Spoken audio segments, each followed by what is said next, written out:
Hello and welcome to the Good One podcast. My name is Laura, and I am here every day of 2025 as I journey through the Bible for my first time ever. So if that's something that you're interested in, go ahead and subscribe and hit the notification button so you know when I post a video again. Okay, today we are still in the ESV Bible. We're in Genesis. We left off yesterday on chapter 32, and we ended with Jacob wrestling with God, which I had heard about before, but I was really surprised to see that that is why to this day people of Israel don't eat the sinew of the thigh, like the hip socket. I thought that was pretty crazy. Like, oh, okay, we're not going to eat that part because God removed that part from Jacob. So interesting. We're jumping into chapter 33. I am excited and hopeful that we get to see more of God in chapters 33, 34, and 35. I'm hopeful. I've been praying for it. I'm ready to see you more and to see your interaction with them more. But of course, he's constantly there. So work with me to try to identify spots where we see God moving even when we're not hearing his voice. That's my goal for these 3 chapters today. That's what I want and what I prayed for. So take this moment and opportunity to pause the video, to worship, to pray, and, just hopefully you get something out of this. Not just my words, but God's words, right? Okay, let's get started. Chapter 33, Jacob meets Esau. Oh yeah, that's right. He sent him a bunch of gifts and was like, please don't kill me, my brother Esau, because I stole your birthright and your blessing. So let's see what happens. And Jacob lifted up his eyes and looked, and behold, Esau was coming, and 400 men with him. So he divided the children among Leah and Rachel and the 2 female servants. And he put the servants with their children in front, then Leah with her children, and Rachel and Joseph last of all. Oh, Jacob. Oh, Jacob. Verse 3. He himself went on before them, bowing himself to the ground 7 times until he came near to his brother. But Esau ran to meet him and embraced him and fell on his neck and kissed him, and they wept. Aw. And when Esau lifted up his eyes and saw the women and children, he said, who are these with you? And Jacob said, the children whom God has graciously given your servant. Then the servants drew near, they and their children, and bowed down. Leah likewise and her children drew near and bowed down. And last Joseph and Rachel drew near, and they bowed down. Esau said, what do you mean by this company that I met? Jacob answered, to find favor in the sight of my Lord. But Esau said, I have enough, my brother. Keep what you have for yourself. Jacob said, no, please. If I have found favor in your sight, then accept my present from my hand. For I have seen your face, which is like seeing the face of God, and you have accepted me. Please accept my blessing that is brought to you, because God has dealt graciously with me, and because I have enough. Thus he urged him, and he took it. So he's saying, not that Esau looks like God, or that Esau is like, obviously we're all created in the image of God, but that his face resembles what God's face does. But just saying, like, because of your gracious forgiveness, because of the fact that, like, I did all of these things against you and you've forgiven me so openly, you've hugged me and wept in my arms together and said, no, I don't want these things from you. I don't want anything to pay for this. Like, I'm just happy to see you and to be here with you. Um, that's why he can see God in him. I feel like God's already answering my prayer in this first, like, paragraph, because just seeing the way that Esau forgave Jacob is a reflection of the forgiveness that we receive with Jesus. So that was awesome. I'm excited. Okay, verse 12. Then Esau said, let us journey on our way, and I will go ahead of you. But Jacob said to him, my Lord knows that the children are frail, and that the nursing flock and herds are a care to me. If they are driven hard for one day, all the flocks will die. Let my Lord pass on ahead of his servant, and I will lead on slowly at the pace of the livestock that are ahead of me, and at the pace of the children, until I come to my Lord in Seir. So Esau said, let me leave with you some of the people who are with me. But he said, what need is there? Let me find favor in the sight of my Lord. So Esau returned that day on his way to Seir.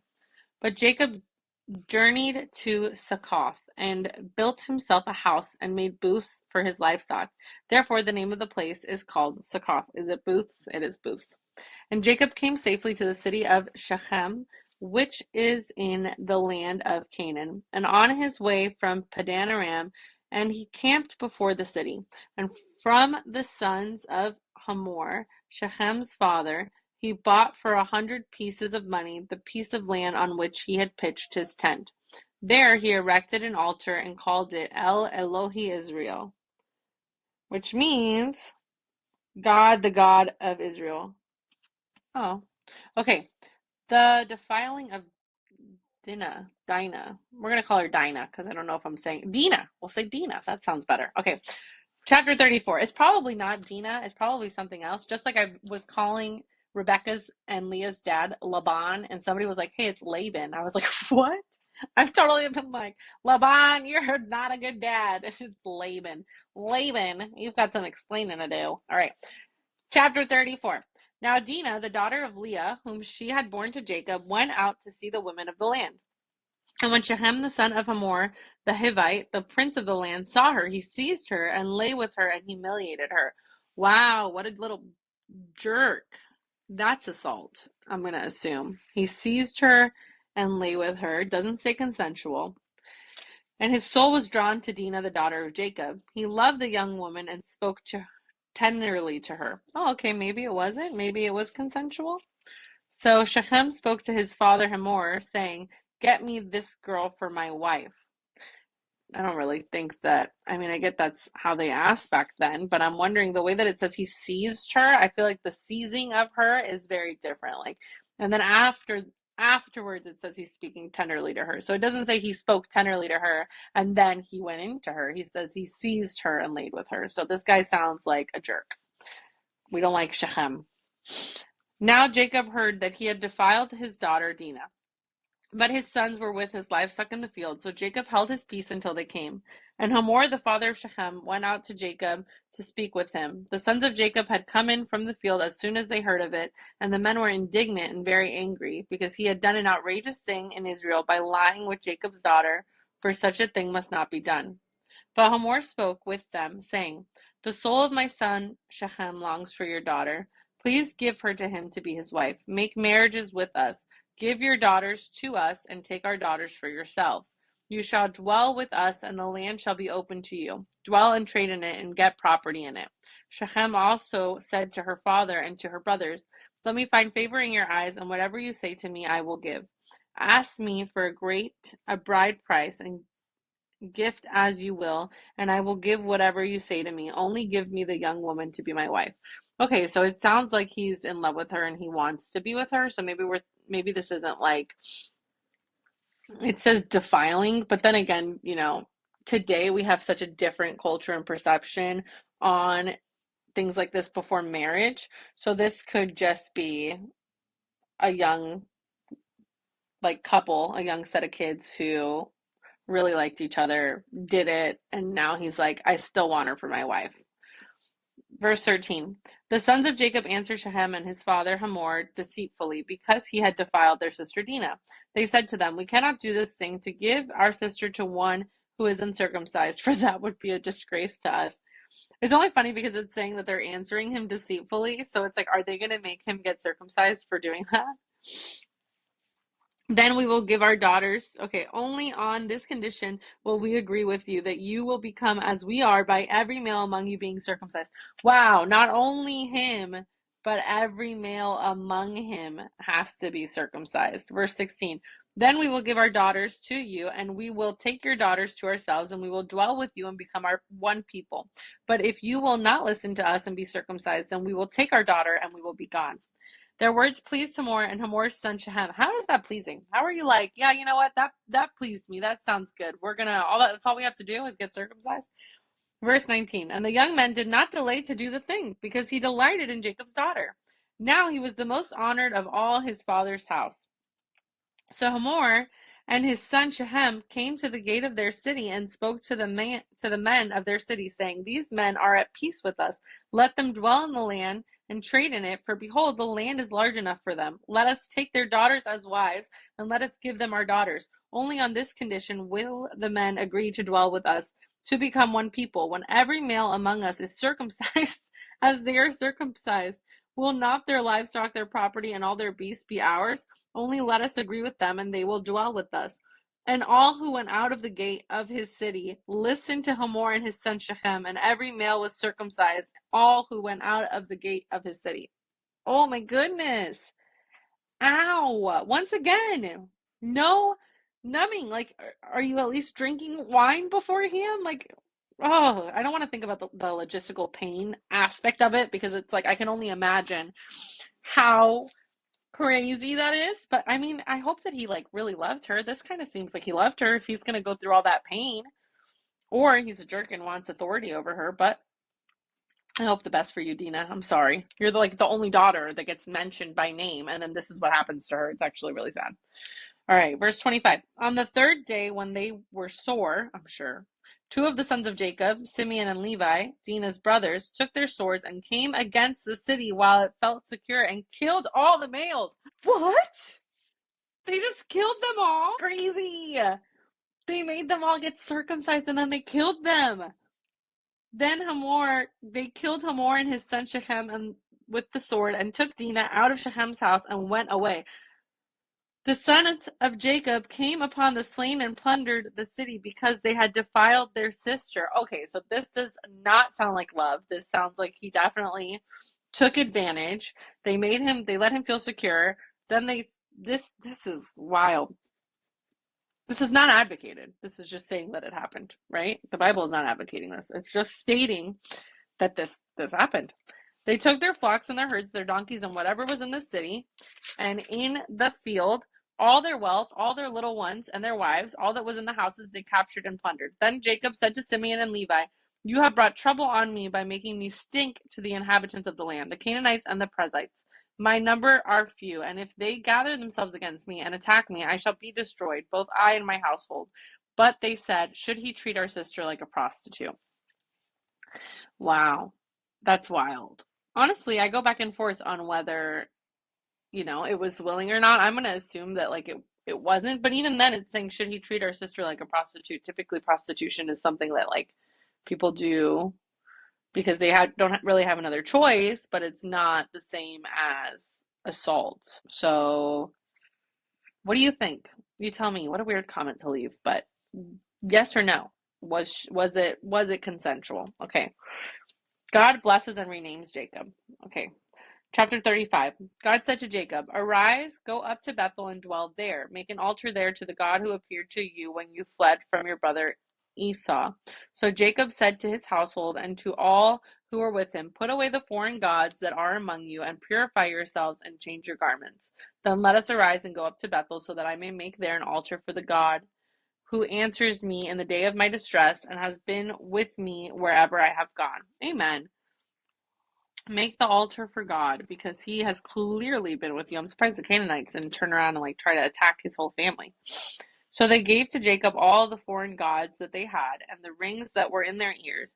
Jacob hid them under the terebinth tree that was near Shechem. And as they journeyed, a terror from God fell upon the cities that were around them. So they did not pursue the sons of Jacob. See, there it is. God is always with them. You know, keep going. Don't be afraid, for I'm with you. He's always with them. Even in this moment, they're walking through. I just said I'm surprised that all these other people haven't, stood up and murdered them. And it's because that his terror fell upon those cities. They didn't feel like they could do that. And Jacob came to Luz, that is Bethel, which is the land of Canaan, he and all the people who were with him. And there he built an altar and called the place El Bethel, because their God had revealed himself to him when he fled from his brother. And Deborah, Rebekah's nurse, died, and she was buried under an oak below Bethel. So he called its name Alon Bakuth. Alon Bakuth means oak of weeping. Oh, I like that name. It's sad, but, Jacob, that was a much better name than the other ones you were handing out. God appeared to Jacob again when he came from Padan Aram and blessed him. And God said to him, "Your name is Jacob. No longer shall your name be called Jacob, but Israel shall be your name." So he called his name Israel. And God said to him, "I am God Almighty. Be fruitful and multiply. A nation and a company of nations shall come from you, and kings shall come from your own body. The land that I gave to Abraham and Isaac I will give to you, and I will give the land to your offspring after you." Then God went up from him in the place where he had spoken with him. And Jacob set up a pillar in the place where he had spoken with him, a pillar of stone. He poured out a drink offering on it and poured oil on it. So Jacob called the name of the place where God had spoken with him Bethel. The deaths of Rachel and Isaac. Oh, I thought Isaac was already dead. I didn't know he was still hanging in there, honestly. So he's clearly alive, but now we're about to see him not be alive.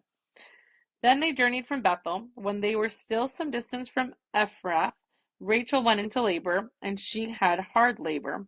And when her labor was at its hardest, the midwife said to her, "Do not fear, for you have another son." And her son, and as her soul was departing, for she was dying, she called his name Ben-Oni. Ben-Oni? Son of my sorrow or son of my strength. But his father called him Benjamin. They're both really pretty names, but Benjamin means son of the right hand, and Benjamin is probably a little easier to pronounce. For me, anyways, not Rachel. So Rachel died. She was buried on the way to Ephrath. That is Bethlehem. And Jacob set up a pillar over her tomb. It is the pillar of Rachel's tomb, which is there to this day. Israel journeyed on and pitched his tent beyond the Tower of Eder. Oh, wow, interesting. So it was still calling him, the Bible was still calling him Jacob up until verse 21, after it says where Rachel's tomb is, and now it's calling him Israel. So after that death, now he's being called Israel, even though God had changed his name probably about 10 verses ago. So I find that interesting. That's really sad. I wasn't expecting her to die. I think it's unfortunate. I hope that her and Leah made up, because there was so much competition between both of them, and then she ended up having two kids of her own, and that's her sister. So that sucks that she dies on those terms of like being married to the same man as her sister, going through that competition back and forth, her sister hating her because she feels like she stole her husband, Rachel probably hating her because she feels like she wasn't even supposed to be married to Jacob/Israel. So I'm sure that was like a really hard death, but it's good that she has two sons on the bright side. All right, verse 21. Israel journeyed on and pitched his tent beyond the Tower of Eder. Yeah, so now Jacob is Israel. While Israel lived in that land, Reuben went and lay with Bilhah, his father's concubine, and Israel heard of it. That's gross. That's not, I get the whole brother-sister thing. I don't get it. I don't get it. But I have seen it, and I've let it go. But, like, that's your dad's concubine. You want to like your dad? Like the same as your dad? And Israel heard of it. Now the sons of Jacob were 12. Oh, oh my gosh. Oh Lord, thank you. I knew that Joseph had 11 brothers, and I've like seen videos of him, but I didn't make the connection of, because like when I tell the kids, like my students, the story of Israel and his sons, and it never clicked for me that it could be so sloppy, like so messy, that he could have like his wife, and then his wife's, who is also his wife's sister, is his other wife, and then both the servants that he's sleeping with, and then all the 12 kids don't just come from one wife, they come from like two wives and servants. So for me, like I was like, wow, Joseph must be like coat of many colors, must be a different Joseph, not this Joseph who keeps getting mentioned as the favorite. It didn't click. It clicked right now, though, so I'm happy you're here to witness that. That was awesome. Okay, somebody laid with his father's concubine. All right, verse 23. The sons of Leah, Reuben, Jacob's firstborn, Simeon, Levi, Judah, Issachar, and Zebulun. The sons of Rachel, Joseph and Benjamin. The sons of Bilhah, Rachel's servant, Dan and Naphtali. The sons of Zilpah, Leah's servant, Gad and Asher. These were the sons of Jacob who were born to him in Padan Aram. And Jacob came to his father Isaac at Mamre, or Kiriath Arba, that is Hebron, where Abraham and Isaac had sojourned. Now the days of Isaac were 180, and Isaac breathed his last, and he died and was gathered to his people, old and full of days. And his son Esau and Jacob buried him.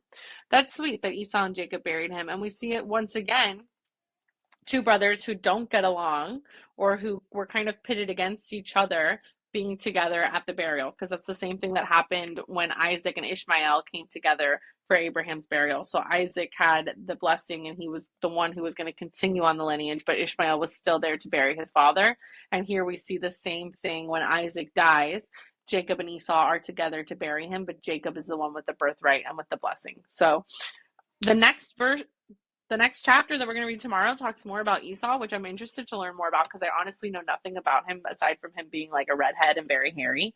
It's all the Bible has really told us, and being dramatic. He's very dramatic.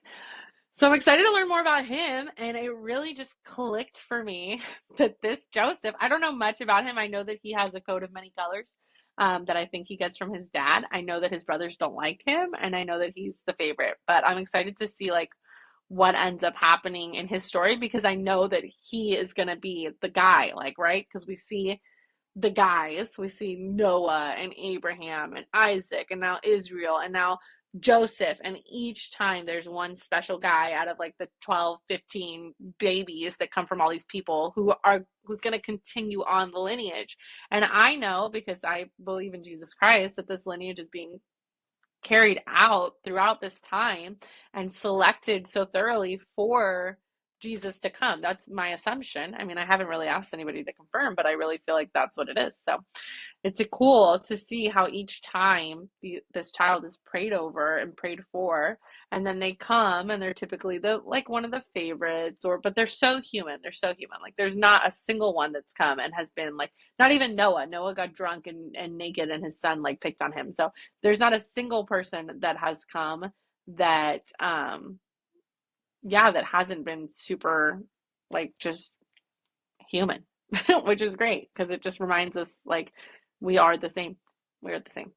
All right, guys, I will see you tomorrow. Okay, adios. Bye.